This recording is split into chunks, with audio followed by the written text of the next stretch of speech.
Good morning mga guys. So, malabo ho yung amin mukha dahil malabo ata yung aming picture. So, Wow.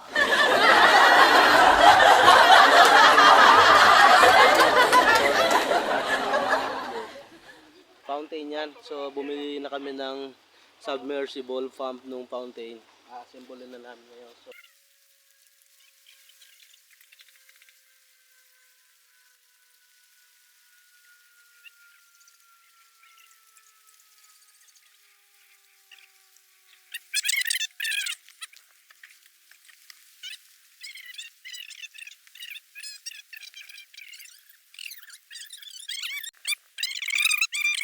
yung aming storage, ang dami namin video, hindi pa na-edit, kaya hindi kami maka-upload. Gawa ng busy kami guys. So, yung aming pagbe-video, paggagawa ng content, mga simple-simple lang. Tsaka na tayo gagawa ng mga medyo mabigat-bigat na content, yung nagpapasaya din sa inyo kahit papano.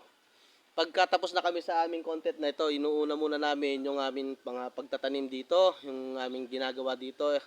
Ayan pala guys, ano, Sequest yung ano niya, yung pangalan.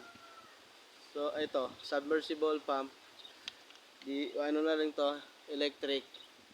So ito yung sasalpak natin doon para mamaya ipapakita din namin kung paano natin ito isalpak at kapag ano na siya, nagpa-function na yung ating tubig pataas, no? Maraming salamat guys ha. So may motor di ay may kasama na siyang hose pero 1 meter lang to. I'm sure 1 meter lang to. Subukan natin idugtong doon sa kanyang original na hose. Ito na, isalpak natin. Makasalpak na ito doon sa ano.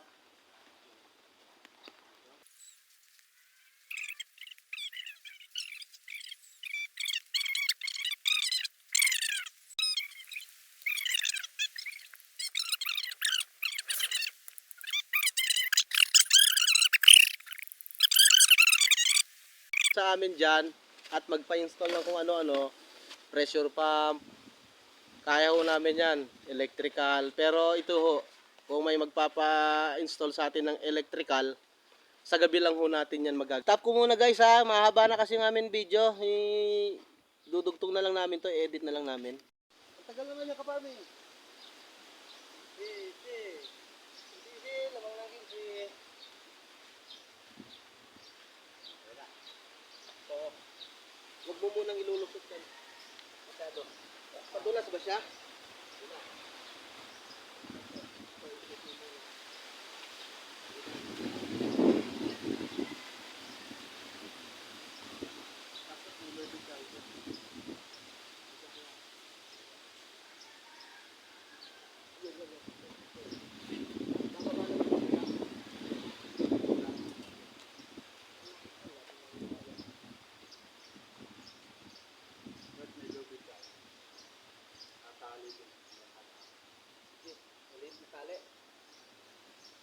Huwag ka lang pre, mayuyupi yung ano natin. No?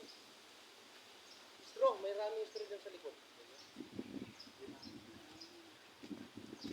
So yun ang assemble namin guys. So medyo mahirap-hirap gawa nung mabigat-bigat. Dito. Dito kita yung fountain na. Doon.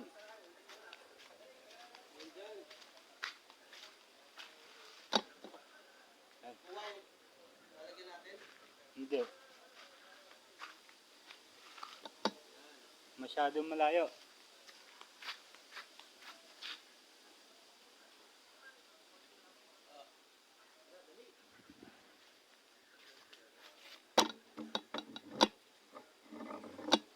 Layo.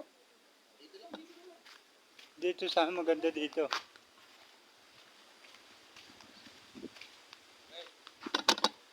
Yan.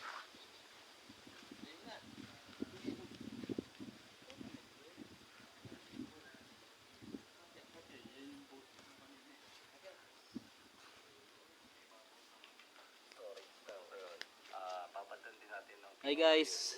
So kita niyo yung wire na to.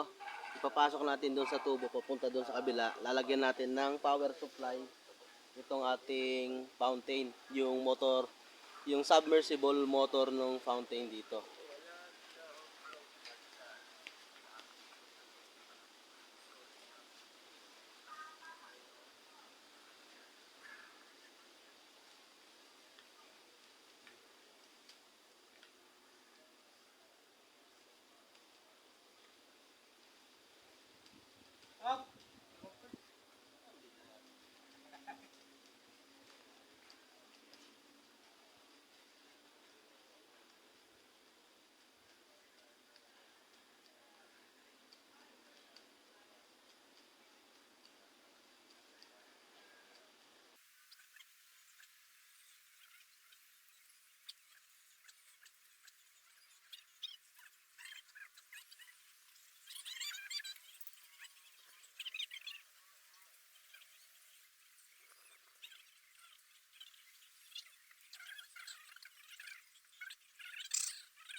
Nag-jumper tayo dito pero hindi na ko priority.